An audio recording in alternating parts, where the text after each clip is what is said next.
Bonjour à toutes, bonjour à tous. On est le 29 septembre, le lundi 29 septembre, début d'une nouvelle semaine. Je vous souhaite la bienvenue dans le français c'est facile avec Adrien.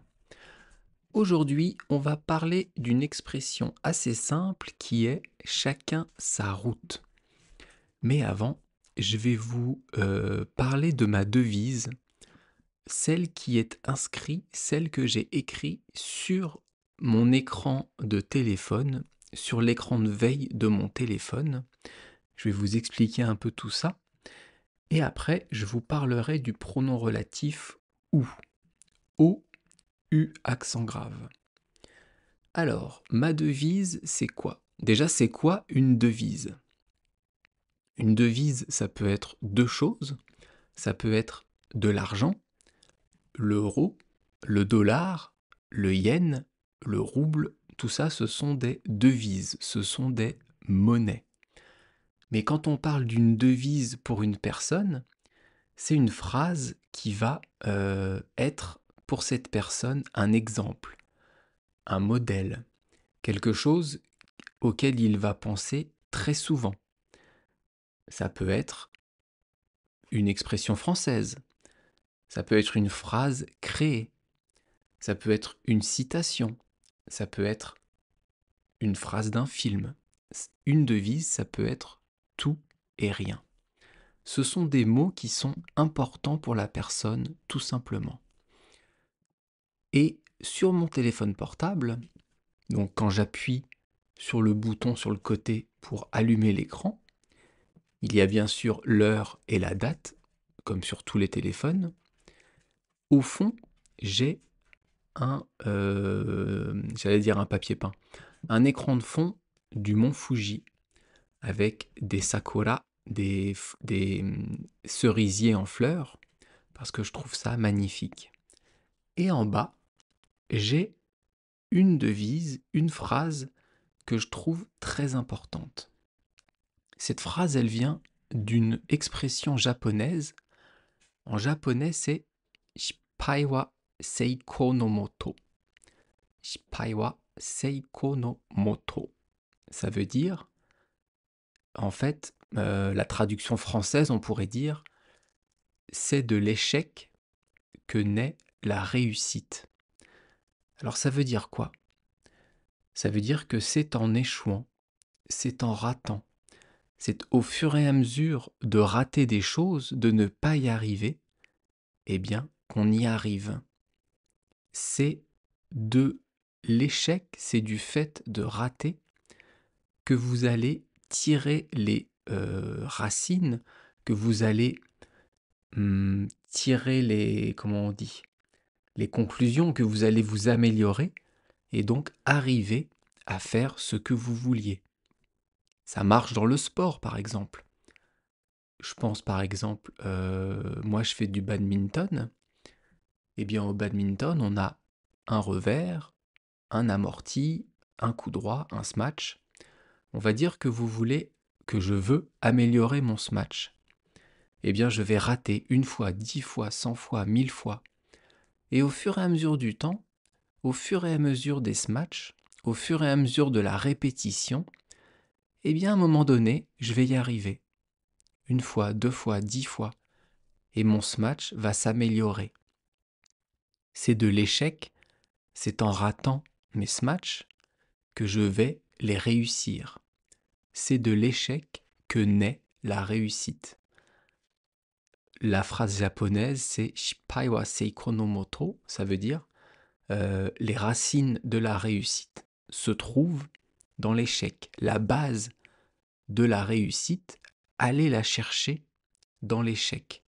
Donc essayez, et essayez, ratez, réessayez, et vous allez réussir. Pourquoi je vous dis ça? Parce que ça s'applique tout à fait au français et à l'apprentissage des langues. Pour comprendre une langue, il faut beaucoup écouter du français. En l'occurrence, si vous voulez apprendre du français. Là, vous ne pouvez pas échouer. Vous ne pouvez pas rater puisqu'il n'y a qu'à écouter. c'est quelque chose de passif.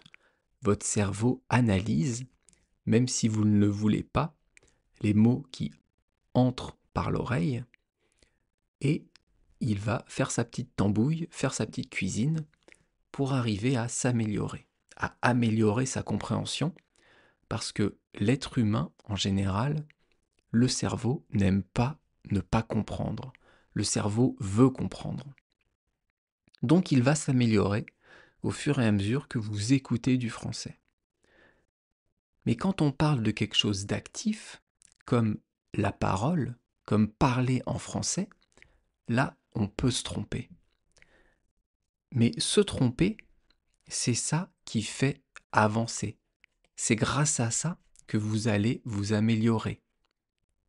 Il y a des personnes qui me disent « j'ai peur de parler français parce que j'ai peur de me tromper ». C'est une langue avec beaucoup de règles, beaucoup d'exceptions, et on fait des fautes. Mais heureusement que vous faites des fautes. Heureusement qu'en parlant français, qu'en essayant de parler, vous faites des fautes. Sinon, ceux qui veulent vous apprendre le français comme moi, on ne sert plus à rien. Si personne ne fait de faute quand il apprend une langue, eh bien, les profs ne servent plus à rien. Donc, parlez français, trompez-vous, faites des erreurs. C'est comme ça que vous allez vous améliorer. Ratez. Parlez en faisant des fautes. Parlez en oubliant des choses. Cherchez vos mots. Réfléchissez. C'est comme ça qu'on apprend. C'est comme ça qu'on se corrige. Comme vous le savez, j'apprends le japonais depuis 2 ans. Je fais des fautes à toutes les phrases. Mais je me débrouille. J'arrive quand même à expliquer des choses. J'arrive à, si je trouve pas par exemple le mot bouteille dans ma tête, je vais dire, mais si c'est la chose dont on se sert pour mettre de l'eau. On met de l'eau à l'intérieur et on boit. Et là, la prof ou n'importe qui de japonais avec qui je parle va me dire « Ah oui, c'est une bouteille ». Donc, c'est de l'échec que naît la réussite. C'est ma devise et je pense qu'elle peut s'appliquer à beaucoup de choses. Là, je vous parle des langues, je vous parle de l'apprentissage du français, de l'apprentissage des langues en général, parce que c'est spécifique pour ça. C'est vraiment une devise, une phrase qui s'applique complètement à l'apprentissage des langues. Mais comme je vous le disais, aussi à l'apprentissage d'un sport, d'une nouvelle activité, même dans votre travail. Si vous voulez faire quelque chose de très difficile, il y a des chances pour que vous n'y arriviez pas du premier coup. Donc vous allez faire un essai, raté. Un deuxième essai, raté. Un troisième essai, raté. Et à un moment donné, vous allez peut-être réussir à faire ce que vous vouliez. Je vous prends l'exemple de ma chaîne YouTube sur les bandes dessinées. Eh bien, j'ai voulu créer des miniatures YouTube. Vous savez, c'est l'image qu'on voit avant de cliquer sur la vidéo.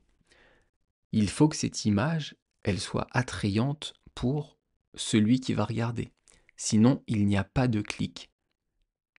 Eh bien, au début, dans ma première vidéo sur Gaston, j'ai fait une image très moyenne. Et la deuxième sur Garfield qui est sortie, très moyenne aussi. Je n'étais pas satisfait, je les ai changées, j'ai réessayé, et je vais voir pour les prochaines à modifier des choses. J'ai raté, je l'accepte, mais je me relance, je recommence, et j'essaye de faire mieux.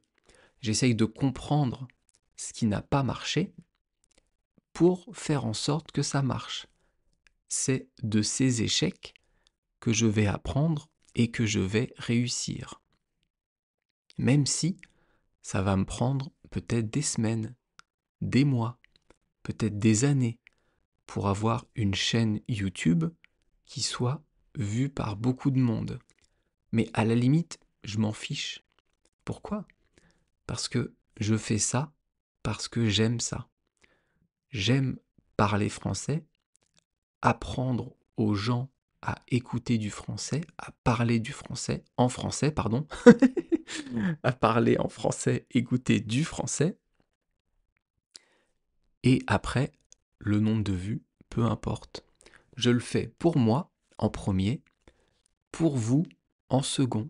Et oui, l'être humain est plutôt, je pense, une espèce assez égoïste. Elle pense d'abord à elle et après aux autres.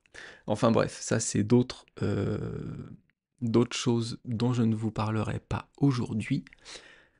Et j'ai beaucoup trop parlé pour mon introduction, donc on ne va pas faire le pronom relatif ou aujourd'hui, on va le faire demain. Parce que demain, on fait une autre une autre expression française, évidemment. Alors attendez, je vais juste me noter de faire ça pour demain, parce que sinon, je vais l'oublier. Hop, voilà. Et maintenant, on passe à l'expression du jour, chacun sa route. Chacun sa route, il y a 3 mots. Chacun, c'est un pronom indéfini. On peut parler d'une personne comme d'une autre. Quand on dit chacun, ça ne définit pas quelqu'un spécifiquement. Ça ne définit pas une personne en particulier. Ça peut être vous, ça peut être moi, ça peut être tout le monde. Ensuite, vous avez le mot ça, S-A. Alors, ça, c'est la marque de la possession. Là, on dit sa route, c'est la route de cette personne, mais ça peut être ma route, c'est la mienne, ou ta route, c'est la tienne, ou alors mon, si c'est masculin, mon chien, c'est le mien, ton chien, c'est le tien, c'est à toi, son chien, c'est à lui, c'est à elle. Donc c'est la possession. Et après, il y a le mot route. Route, je pense que vous connaissez, c'est là où on roule, c'est là où on peut marcher, c'est là où les voitures se déplacent, les vélos vont rouler. C'est la route. La route et pas la rute. Pour ceux qui ont écouté mon podcast il y a quelques jours, où j'ai eu une cliente qui a confondu route et rute. Pas du tout la même chose en français. Alors ça veut dire quoi? Chacun sa route. Ça veut dire que la vie de chacun est différente. Votre vie est différente de la mienne. Je n'ai pas de jugement à avoir sur ce que vous faites. Et au sens inverse, dans le sens inverse, vous n'avez pas de jugement à avoir sur ce que je fais. Chacun sa route, c'est chacun doit trouver sa voie. Chacun doit faire ce qu'il aime, faire ce qu'il veut. On a tous des parcours de vie différents et personne ne se ressemble. Donc la route, en fait, ici, ça symbolise la vie, ça symbolise le parcours que vous allez avoir. Et donc chacun son parcours, c'est on a tous une vie différente. On a tous un parcours différent de par notre éducation, notre culture, les expériences qu'on a eues, les événements qui nous sont arrivés, bons ou mauvais. Donc tout le monde est différent et il y a autant de routes, autant de chemins de vie que d'humains qui existent. Imaginez, vous avez un ami qui est trader, donc qui s'occupe de finances, qui s'occupe d'acheter et de vendre des actions, des ETF, des crypto-monnaies, etc. Et il vous dit, écoute, j'en ai marre, j'ai envie de devenir boucher, j'ai envie de travailler la viande. Alors évidemment, ce sont deux métiers qui n'ont absolument rien à voir. Eh bien, pour le supporter, pour l'encourager à faire ce qu'il a envie de faire, Vous pouvez lui dire, écoute, moi je n'aurais pas fait ça, mais vas-y, fonce.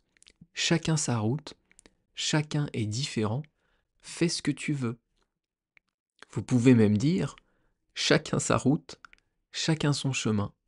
C'est une chanson des années 90 qui était chantée par Tonton David. Si vous voulez écouter, vous pouvez la trouver sur YouTube. C'est chacun sa route, chacun son chemin, chacun son rêve, chacun son destin. Voilà, magnifique chanson. Allez écouter, c'est marrant, ça mange pas de pain comme on dit. Encore une expression française et c'est sympa. En anglais, on dit everyone, et oui c'est ça, everyone has their own path. Chacun a son propre chemin. C'est exactement la même chose qu'en français. Chacun sa route. Demain, on fera une expression qui est « c'est le métier qui rentre ». Ça, c'est intéressant comme expression quand vous commencez un nouveau travail. Merci beaucoup de m'avoir écouté. Vous pouvez me retrouver un peu partout sur Internet, mais plus précisément sur Patreon, où vous avez Le Petit Prince que vous pouvez écouter gratuitement et lu par moi, les contes et légendes de la mythologie japonaise. Vous avez aussi les transcriptions écrites de tous mes podcasts, moyennant la modique somme de, je crois, 5 € par mois, donc pas grand-chose. Et si vous voulez tout simplement m'aider, supporter le podcast, vous pouvez tout à fait vous abonner à Patreon, c'est très sympa. Et sinon, vous pouvez me retrouver sur YouTube avec ce podcast, le podcast pour débutants, si vous connaissez des amis qui veulent apprendre le français, et les vidéos dont je vous parlais tout à l'heure sur les bandes dessinées. Merci beaucoup de m'avoir écouté et je vous dis donc à bientôt. Bye bye, hasta luego, matane.